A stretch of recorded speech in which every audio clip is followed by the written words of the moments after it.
السلام علیکم ورحمۃ اللہ وبرکاتہ۔ الحمدللہ رب العالمین الرحمن الرحیم مالک یوم الدین ایاک نعبد و ایاک نستعین۔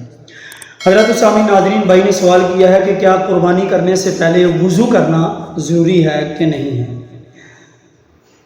حضرت سامعین ناظرین، ہمیں قرآن و سنت کو دیکھتے ہوئے اپنی زندگی کے عوامل کو کرنا چاہیے۔ جیسے کہ اللہ رب العالمین فرماتے ہیں اطیعوا اللہ و اطیعوا الرسول، تم اللہ اور اس کے رسول کی اطاعت کرو۔ یعنی ہم جب بھی کسی کام کو کرنے کی کوشش کریں گے اس کے لیے ہمیں اطاعت کس کی کرنی ہے؟ اللہ اور اس کے رسول کی کرنی ہے۔ جیسا کہ اللہ تعالیٰ نے قرآن حکیم کے اندر ارشاد فرمایا لقد کان لکم فی رسول اللہ اسوۃ حسنہ، کہ ہم نے پیغمبر خدا صلی اللہ علیہ وسلم کو بہترین تمہارے لیے نمونہ بنایا۔ تو گویا کہ جب ہم کام کرنے لگے ہیں، قربانی کرنی ہے، تو قربانی ایک سنت ہے، حضرت ابراہیم کی سنت ہے، پیارے پیغمبر کی سنت ہے۔ اس سنت کو ہم زندہ کرنا چاہ رہے ہیں۔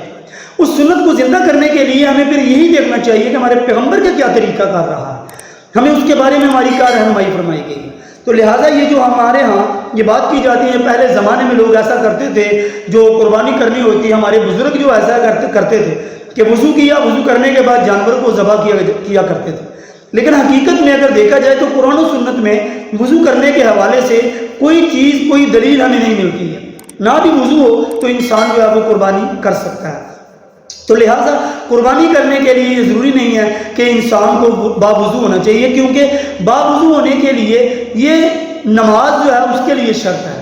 جو عبادات ہوتی ہیں جیسے نماز ہے، نماز کے لیے باوضو ہونا ضروری ہے، جیسا کہ اللہ رب العالمین کے پیارے محبوب نبی رحمت صلی اللہ علیہ وسلم نے فرمایا کہ وضو جو ہے وہ نماز کی کنجی ہے، اور نماز جو ہے وہ جنت کی کنجی ہے۔ یعنی وضو اگر ہوگا تو نماز پڑھیں گے تو نماز ہماری صحیح ہوگی، اور پھر جب ہم نماز پڑھیں گے تو جب نماز صحیح پڑھیں گے تو ہماری جنت جو ہے ہمارے لیے آسان ہوگی، جنت کے دروازے کھلیں گے۔ تو اس لیے وضو جو ہے وہ نماز کے لیے ضروری ہے۔ جانور کو قربان کرنے کے لیے وضو کرنا ضروری نہیں ہے، بغیر وضو کے بھی جانور ذبح کیا جا سکتا ہے، اس میں کوئی کباہت نہیں ہے۔ اللہ تعالیٰ سے دعا اللہ تعالیٰ ہم سب کو صحیح معنوں میں قرآن و سنت کو پڑھنے کی، اس پر عمل کرنے کی توفیق عنایت فرمائے۔ وآخر دعوانا الحمدللہ رب العالمین، والسلام۔